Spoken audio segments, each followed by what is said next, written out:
Hello guys, welcome to our online youth service. Let me start off this new series by using these words to describe something. Abuse, injustice, chaos, poverty, power playing. Hindi ko dinidescribe yung society natin ngayon. Hindi ko dinidescribe yung Pilipinas ngayon. Actually, yung mga words na nabanggit ko describes best the time of the Roman Empire, the time when Jesus was there. Now, why is this important? For the next couple of weeks, we'll be talking about something that's sadly not being discussed, even though it's so prominent in the New Testament. And we are going to look at yung unang-unang lumabas sa preaching ni Jesus, and we'll be talking about this one. We're going to talk about the kingdom of God. Sabi sa Matthew 4:17. From then on, Jesus began to preach, "Repent of your sins and turn to God, for the kingdom of heaven is near." Why is it so important to look at the kingdom of God? Because the verse that we just read, ito yung unang preaching ni Jesus. Kingdom means king and domain. There is a king. There is someone who is in position, who is in charge, who is in control. And there is a domain. It talks about the sovereignty, the power, the ruler.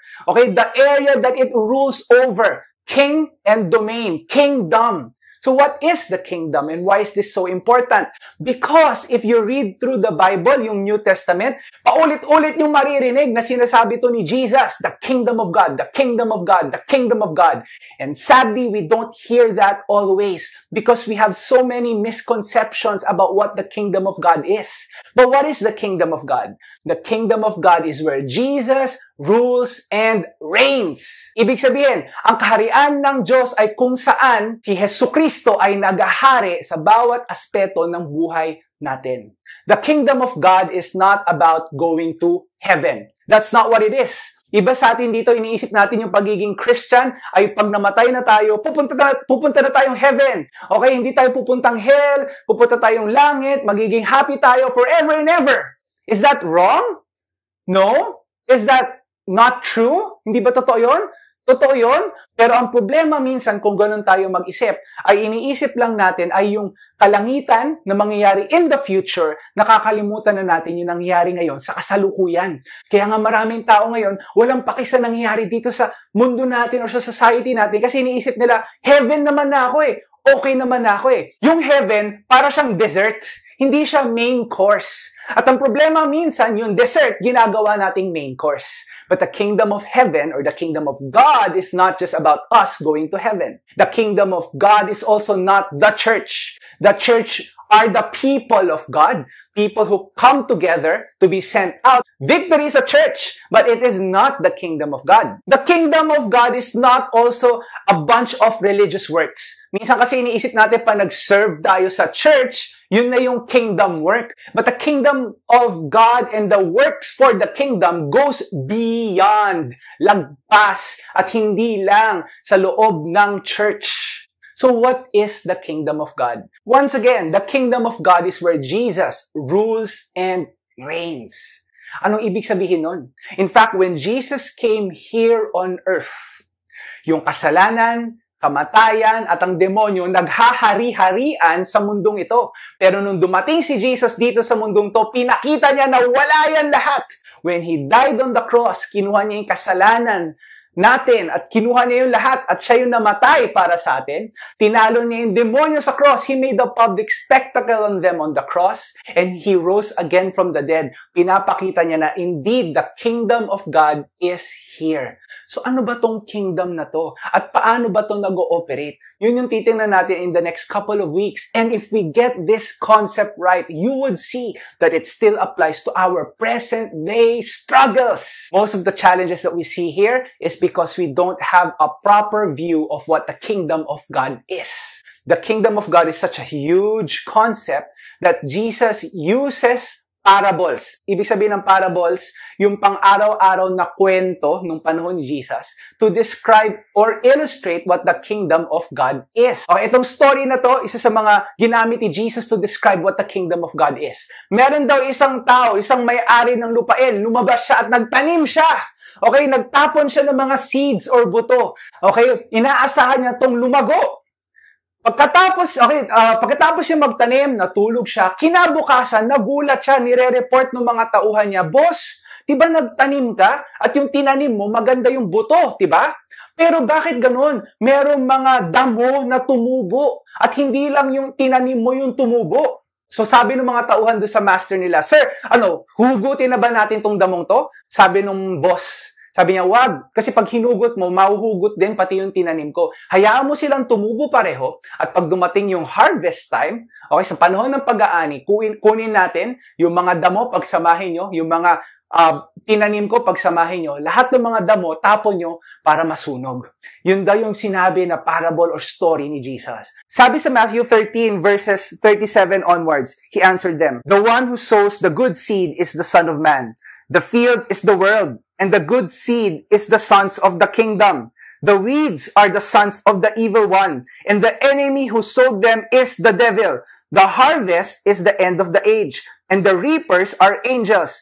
Just as the weeds are gathered and burned with fire, so will it be at the end of the age. The Son of Man will send his angels, and they will gather out his kingdom, all causes of sin. And they will gather out of his kingdom all causes of sin and all lawbreakers and throw them into the fiery furnace. In that place there will be weeping and gnashing of teeth. Then the righteous will shine like the sun in the kingdom of their Father. He who has ears, let them hear. Yan ang salita ng Diyos. Sabi doon, yung Son of Man, which is pertaining to Jesus, is at work. May ginagawa siya. At ano yung ginagawa niya? Nagtatanim siya. Nagkakalat siya ng buto. Akala ko dati yung seed or yung buto ay yung salita ni God. Pero dito sa parable na to, hindi pala. Base dun sa explanation ni Jesus. The seed are the sons of the kingdom. Tao ang mga buto na tinatanim ni Lord. You and I are God's instruments now. Ikaw at ako, ang ginagamit ni God, ang tinatanim ng Panginoon sa kanyang kaharian. Kasabay nito, sabi doon, hindi lang si God ang may ginagawa at may tinatanim. Meron din daw isa pa, yung kalaban, the enemy. I want you to realize this reality na nakakalimutan natin sa gitna ng lahat ng mga nangyayaring kasamaan sa mundong to. May kalaban po tayo. We have an enemy, the devil, and he is at work even today. He is planting also sons of the enemy, sabi doon sa verse na binasa natin. Nakikita natin to sa paligid natin. Merong injustice, merong poverty, merong abuse, merong corruption, at marami tayo nakikita dyan. Pero alam niyo ba, yung ginagawa ng kalaban, hindi lang yung mga nakikita natin sa labas. Alam niyo ba, minsan hindi natin napapansin yung ginagawa ng kalaban, naapektuhan din na yung pangloob natin.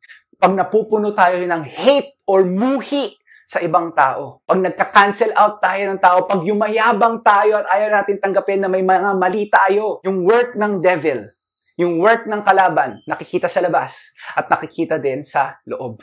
In the middle of all those things, all the things na nangyari sa labas na ginagawa ng kaaway ng demonyo, paano nagre-respond daw si God? Sabi diyan, nagtatanim pa rin siya.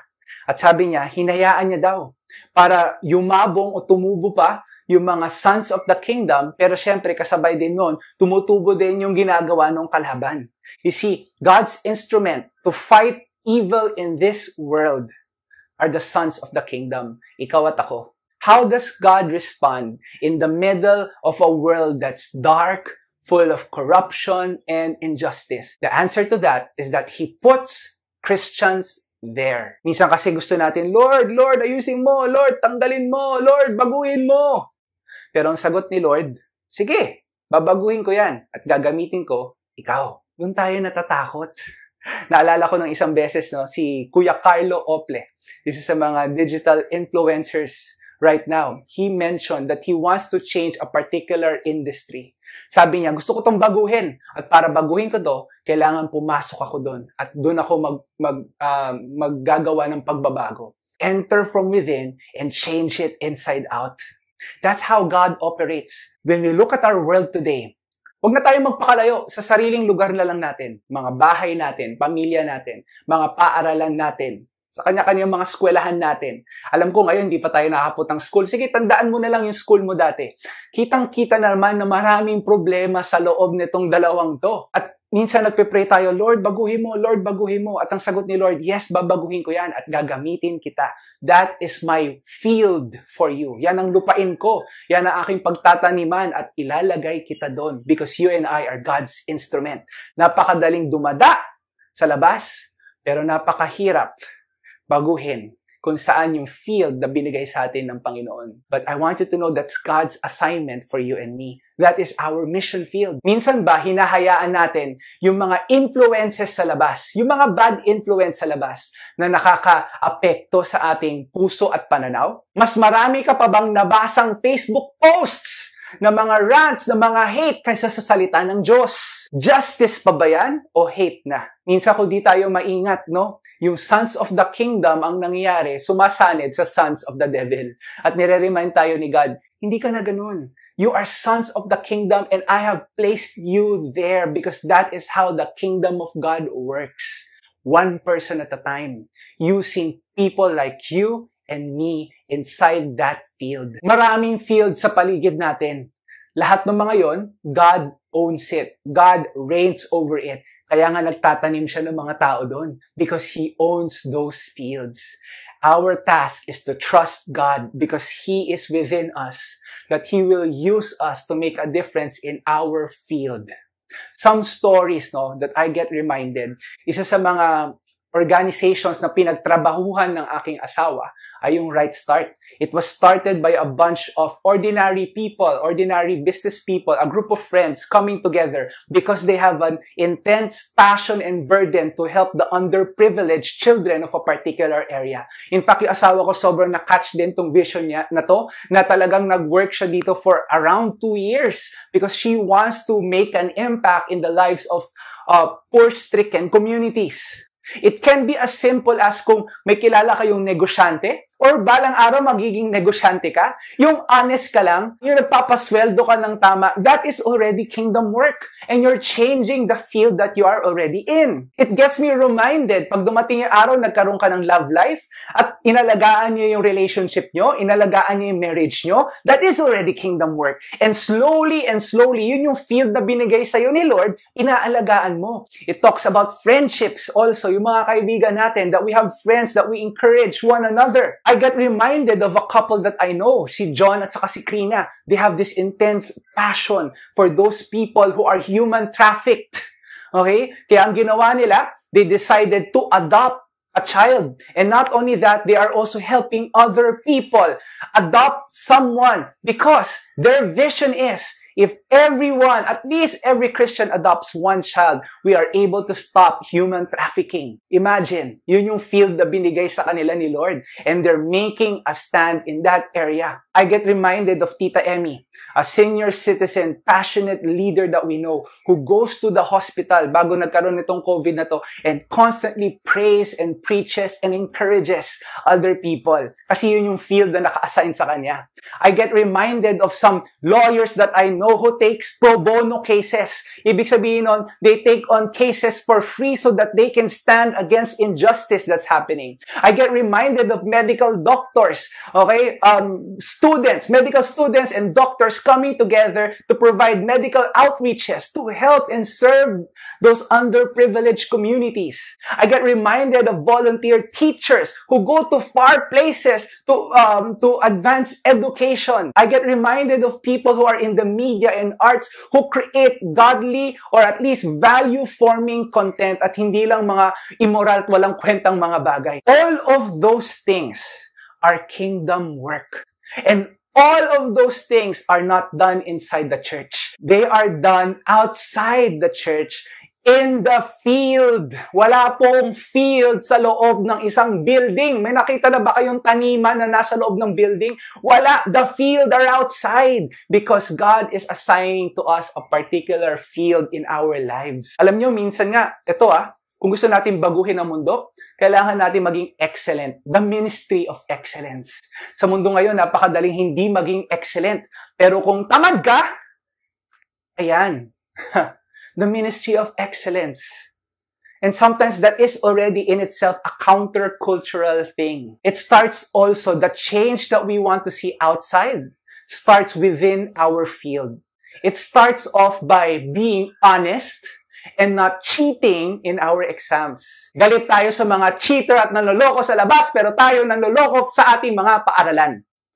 If we want to see change, it needs to start within our field, because the kingdom of God works within and in our field, and it expands and it grows unti-unti. Marami pang ibang example ng mga taong kilala ko na ina-advance, pinupush yung kingdom ni God sa kani-kanilang mga field. Minsan di nadadaan sa isang post ang ginagawa ng isang tao, pero nakikita to sa kanyang araw-araw na pamumuhay. Do not let evil conquer you, but overcome evil with good. It's so easy to be overcome by evil. But because we have the kingdom of God and we are aware of how the kingdom of God works, hindi tayo nagpapakain sa sistema. We will not let evil overcome us or conquer us, but we will conquer evil with good. Here are 4 questions that I want you to ask na hopefully makapagbago sa ating perspective kung paano natin tinitingnan ang mga bagay-bagay. Question number 1 is this: where are you planted now? Saan ka ngayon nakatanim? Anong apelido mo? Saan ka nakatira? Saan ka nag-aaral? Anong barangay mo? Yan yung immediate field mo. Where are you planted now? It talks about the place of influence. Hindi tayo pare-pareho ng field na pinagtaniman ni Lord.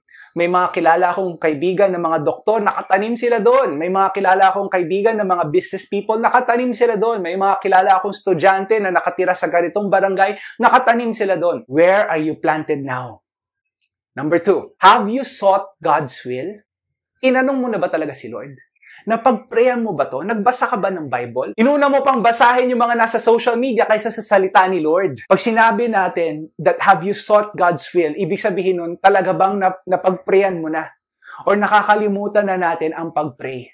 I want to encourage you to keep praying. Keep praying. Keep praying. Do not underestimate the power of prayers to make an impact. Trends will be gone in a week, but prayers can last for generations.